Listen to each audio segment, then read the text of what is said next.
11th second semester এক্সামে কোনো গ্যাপই নেই। তো 17 তারিখ থেকে আমার এক্সাম শুরু হয়ে গিয়েছে। তো বেঙ্গলি এক্সামের ভিডিও তো করা হয়নি।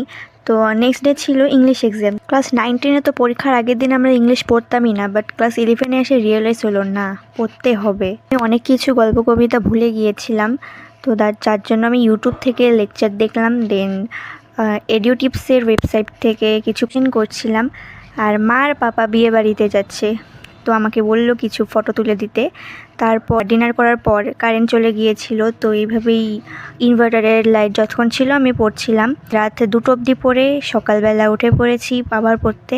আমার এক্সাম সেকেন্ড আওয়ারে ছিল, মানে 2:30 থেকে 4:30 পর্যন্ত। তার জন্য সকালে অনেকটাই টাইম পাওয়া যায় রিভিশনের জন্য।